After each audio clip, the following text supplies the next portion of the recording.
BCom part first EFM paper first business economics. इसकी unit third हम पढ़ रहे थे, जिसमें उत्पत्ति वृद्धि नियम और उत्पत्ति समता नियम हम पढ़ चुके थे। उत्पत्ति ह्रास नियम आज हम पढ़ेंगे, जिसको हम परिवर्तनशील अनुपातों का नियम भी कहते हैं।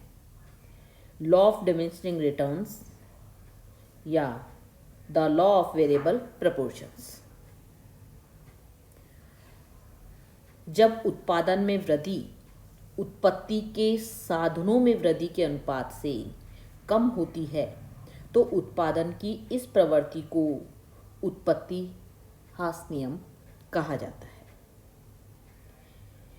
एक निश्चित बिंदु के बाद उत्पादन में लगाए गए परिवर्तनशील साधन जैसे श्रम और पूंजी होते हैं, तो उनकी मात्रा में वृद्धि करने से उत्पत्ति के में अनुपात से कम वृद्धि होती है तो उत्पत्ति ह्रास नियम लागू हो जाता है। उत्पत्ति ह्रास नियम के दो दृष्टिकोण बताए गए हैं, परंपरागत दृष्टिकोण और आधुनिक दृष्टिकोण। परंपरागत दृष्टिकोण जो है उसके समर्थक थे एडम स्मिथ, डेविड रिकार्डो और माल्थस।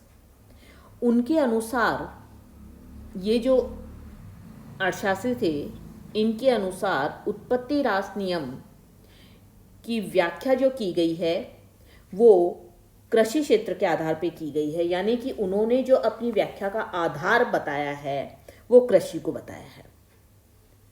रिकार्डो का लगान सिद्धांत और माल्थस का जनसंख्या सिद्धांत जो है वो उत्पत्ति ह्रास नियम पर ही आधारित है।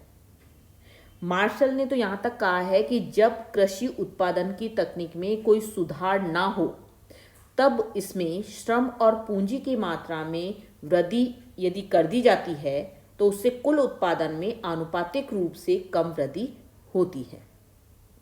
तो मार्शल के अनुसार कृषि में सीमांत उत्पत्ति घटती जाती है जब परिवर्तनशील साधन अधिक काम में लिए जाता है। परिवर्तनशील साधन यहाँ पे कौन से बताए गए हैं? श्रम और पूंजी।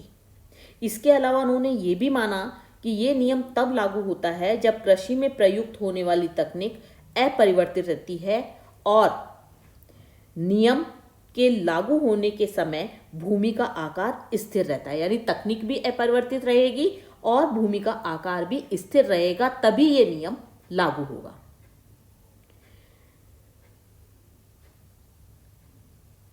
इसके अलावा उन्होंने ये भी कहा कि ये नियम इन्होंने इसकी व्याख्या भी की है और व्याख्या में परिवर्तनशील साधनों की इकाइयों के रूप में इन्होंने श्रम और पूंजी को लिया है और ये कहा है कि जैसे जैसे इसमें वृद्धि होती जाती है कुल उत्पादन घटती दर से बढ़ता है और सीमांत उत्पादन और औसत उत्पादन दोनों घटते हैं, लेकिन सीमांत उत्पादन तेज गति से घटने के कारण औसत उत्पादन से नीचे रहता है। डायग्राम में आप देख ही रहे हैं कि एपी जो है वो औसत उत्पादन कर्व है और एमपी जो है वो सीमांत उत्पादन कर्व है। सीमांत उत्पादन कर्व जो है वो आपके तेज गति से घट रहा है, इसीलिए एपी कर्व से नीचे है। इस नियम के अंतर्गत परिवर्तनशील साधनों की इकाइयों में जैसे जैसे वृद्धि की जाती है कुल उत्पादन घटती दर से बढ़ता है और सीमांत उत्पादन और औसत उत्पादन दोनों घटते हैं, लेकिन सीमांत उत्पादन में तेज गति से घटने के कारण औसत उत्पादन से नीचे रहता है। उत्पत्ति ह्रास नियम के अंतर्गत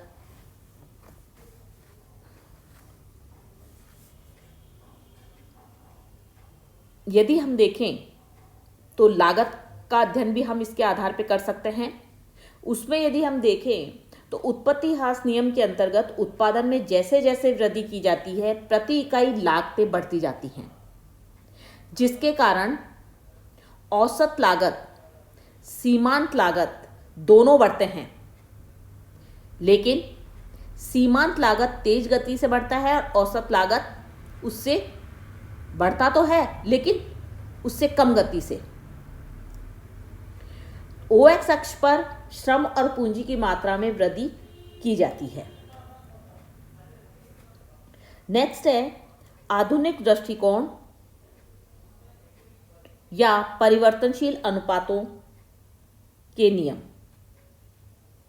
आधुनिक अर्थशास्त्रियों ने कहा कि उत्पत्ति के 3 नियम हैं, ना उत्पत्ति के 3 नियम ना होकर केवल एक ही सार्वभौमिक नियम उत्पत्ति ह्रास नियम होता है। वैसे तो 3 नियम होते हैं उत्पत्ति के, जो परंपरागत अर्थशास्त्रियों ने बताया है कि उत्पत्ति वृद्धि नियम, उत्पत्ति समता नियम और उत्पत्ति ह्रास नियम। लेकिन आधुनिक अर्थशास्त्री कहते हैं कि 3 नियम नहीं है, केवल एक ही नियम होता है जो कि सबसे ज्यादा इसमें पाया जाता है, उसे उत्पत्ति ह्रास नियम। श्रीमती जॉन रॉबिन्सन के अनुसार इसकी परिभाषा भी दी गई कि उत्पत्ति ह्रास नियम ये बताता है कि किसी एक उत्पत्ति के साधन की मात्रा को स्थिर रखा जाए और अन्य साधनों की मात्रा में उत्तरोत्तर वृद्धि की जाए तो एक निश्चित बिंदु के बाद उत्पादन में घटती दर से वृद्धि होती है। नियम के अनुसार यदि उत्पत्ति के साधनों की कुल इकाइयों को स्थिर रखकर किसी एक साधन की मात्रा बढ़ाई जाए तो प्रारंभ में जो सीमांत उत्पादन में वृद्धि होती है, जिसके कारण कुल उत्पादन बढ़ती दर से बढ़ता है और औसत उत्पादन भी बढ़ता हुआ होता है। लेकिन एक निश्चित बिंदु के बाद में सीमांत उत्पादन में गिरावट शुरू हो जाती है, जिससे कुल उत्पादन घटती दर से बढ़ता हुआ होता है। इस सिद्धांत की भी व्याख्या की गई है और यह नियम अल्पकालीन उत्पादन फनल होने के कारण इसमें उत्पत्ति के साधनों की कुछ इकाइयों को स्थिर और शेष इकाइयों को परिवर्तनशील किया जाता है। कुल उत्पादन, सीमांत उत्पादन का योग जो होता है वही क्या कहलाता है? कुल उत्पादन कहलाता है। सीमांत उत्पादन MP1, MP2, MP3, MP4, MP5 अनंत तक चलता रहता है ये, और ये कुल उत्पादन, इन सब का योग कर दिया जाए तो वो क्या कहलाएगा? कुल उत्पादन TP कहलाएगा। सीमांत उत्पादन उत्पत्ति के साधनों में परिवर्तनशील साधन की एक अतिरिक्त इकाई को जब हम काम में लेते हैं तो उससे उत्पादन में जो परिवर्तन होता है उसे हम क्या कहते हैं? सीमांत उत्पादन कहते हैं, जिसका फॉर्मूला आपके सामने है। MP = delta TP upon delta QF, मात्रा का फलन। औसत उत्पादन कुल उत्पादन में प्रयुक्त परिवर्तनशील साधनों की इकाइयों का भाग देने से औसत उत्पादन ज्ञात हो जाता है। कुल उत्पादन में जो इकाइयां हम प्रयुक्त करते हैं उन इकाइयों को यदि भाग दे दिया जाए उन इकाइयों का, तो हमें औसत उत्पादन प्राप्त हो जाता है। परिवर्तनशील अनुपात नियम की जो व्याख्या की गई है उसे हम सारणी और रेखाचित्र के आधार पर भी समझ सकते हैं। इसमें भी परिवर्तनशील साधन श्रम लिया गया है, उसकी विभिन्न इकाइयां 12 इकाइयां हमने काम में ली हैं। इसमें 3 अवस्थाएं हमें प्राप्त होती है, प्रथम अवस्था, द्वितीय अवस्था और तृतीय अवस्था। प्रथम अवस्था, द्वितीय अवस्था, तृतीय अवस्था इसको बाद में देखेंगे। पहले हम सारणी को देखते हैं कि कुल उत्पादन प्रथम अवस्था में बढ़ती दर से होता है, द्वितीय अवस्था में भी बढ़ रहा है लेकिन धीमी गति से, और तृतीय अवस्था में भी बढ़ रहा है लेकिन धीमी गति से। औसत उत्पादन जो होता है वो बढ़ता है धीमी गति से, द्वितीय अवस्था में पहले घटता है उसके बाद में घटता चला जाता है द्वितीय अवस्था में, तीसरी अवस्था में ये घटता हुआ चला जाता है। सीमांत उत्पादन पहली अवस्था में एक स्टेज तक बढ़ता है, उसके बाद में घटता चला जाता है और तृतीय अवस्था में ये ऋणात्मक हो जाता है। सारणी में आप देख रहे हैं कि तृतीय अवस्था में सीमांत उत्पादन -1 -2 है थर्ड स्टेज में। तो श्रम की इकाइयों में वृद्धि के साथ साथ एक सीमा तक वस्तु के उत्पादन में भी क्या होती है? वृद्धि होती है। प्रारंभ में कुल उत्पादन बढ़ती हुई दर पर बढ़ता है, आपने देखा कि 4 से एकदम 35 हो जाता है 5वीं यूनिट में, तो बढ़ती हुई दर से बढ़ता है, और 5वीं इकाई से लेकर 9वीं इकाई तक कुल उत्पादन घटती हुई दर पर बढ़ता तो है, लेकिन उसकी दर जो है वो घटती हुई होती है। 10वीं इकाई पर कुल उत्पादन उतना ही रहता है, लेकिन सीमांत उत्पादन क्या हो जाता है, वहाँ पे 0 हो जाता है। 11वीं इकाई में श्रमिकों के उत्पादन से कुल उत्पादन में कमी हो जाती है। यहां हम तीनों अवस्था को डिस्क्राइब कर सकते हैं कि श्रम और पूंजी की इकाइयों में जैसे जैसे वृद्धि की जाती है, स्थिर और अविभाज्य साधनों का प्रयोग प्रारंभ होने लगता है, जिसके कारण टीपी, एमपी और एपी तीनों बढ़ते हैं। टीपी प्रारंभ में बढ़ती दर से बढ़ता है क्योंकि एमपी बढ़ता हुआ होता है। यह अवस्था उस इकाई तक होगी जहां एपी औसत उत्पादन अधिकतम हो या औसत उत्पादन सीमांत उत्पादन के बराबर हो।